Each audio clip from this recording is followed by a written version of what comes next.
Yevgeny Prigojine qui est de retour après plusieurs semaines d'absence. Il s'était fait assez discret depuis sa mutinerie ratée. On l'avait bien vu dans une vidéo fin juillet, mais dans le noir où il était très difficile de l'identifier.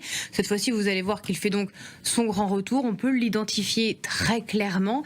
Il n'est pas dans le noir d'ailleurs. Écoutez, et on en débat juste après. Nous travaillons. La température est de 50 degrés, comme nous l'aimons. Wagner mène des activités de reconnaissance et de recherche pour rendre la Russie encore plus grande sur tous les continents et l'Afrique encore plus libre. Justice et bonheur pour le peuple africain. Nous serons le cauchemar de l'État islamique, d'Al-Qaïda et d'autres criminels.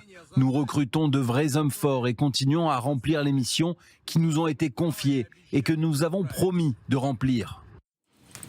Bon, ça fait un moment depuis cette chevauchée manquée vers la capitale moscovite qu'on se demandait où était passé Yevgeny Prigojine. Est-ce qu'il était en Russie? C'est vrai qu'on a vu une photo au sommet Russie-Afrique à Saint-Pétersbourg. Est-ce qu'il était en Biélorussie où ces mercenaires, les mercenaires de Wagner ont été envoyés à plus de 5000 mercenaires Wagner qui se sont retrouvés sur le terrain biélorusse? Ou bien est-ce qu'il était en Afrique? Visiblement, c'est la dernière solution et c'est ce que disent toutes les chaînes affiliées au groupe Wagner qui relayent cette vidéo, que nous avons nous-mêmes vérifié. Est-ce que ça vous semble crédible, Général Trinquant? Oui, ça me semble très crédible dans la mesure où les discussions après le coup du mois de juin de Prigojine avaient plusieurs options. Les Wagner rejoignaient l'armée russe en signant un engagement et donc pouvaient rester en Ukraine, rentrer chez eux ou partaient en direction de la Biélorussie. En Biélorussie, on a bien vu que la question, c'était qui paye, et que Loukachenko était persuadé que Poutine payerait et que finalement Poutine ne payait pas. Donc on a l'impression qu'il y a un désengagement du côté de la Biélorussie. Et en revanche, le point dur, c'était bien sûr l'Afrique. Et le contexte géostratégique, et on parle beaucoup du Niger en ce moment, s'y prête beaucoup. Sauf que l'expression que donne le Prigojine est totalement fausse, parce qu'on le sait au Mali, on le sait en Centrafrique, Wagner ne se heurte pas, au Mali au moins, ne se heurte pas du tout aux djihadistes.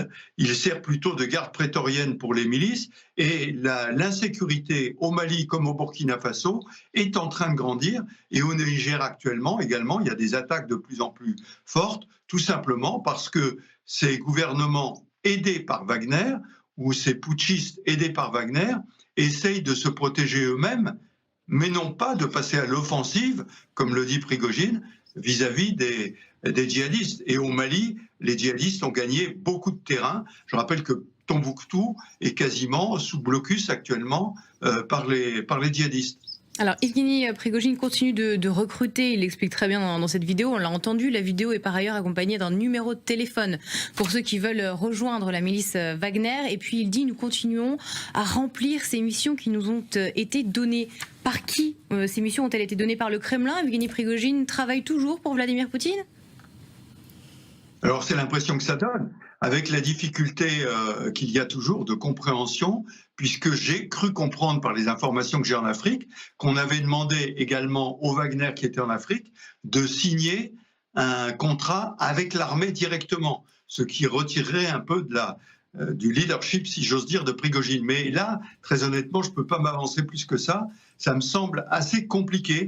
Mais ce qu'il y a de sûr, c'est qu'en Afrique, Prigojine peut s'autofinancer par le pétrole en Libye, par les mines d'or au Mali ou par les mines de diamants en République centrafricaine. Donc d'une certaine façon, grâce à ce trésor de guerre, ou d'ailleurs les impôts, les taxes aux frontières qui sont complètement contrôlées en Centrafrique par Wagner. Donc ça veut dire qu'il peut créer son unité et l'autofinancer, ne pas dépendre de Moscou. Mais là encore, tout ceci demande à être confirmé.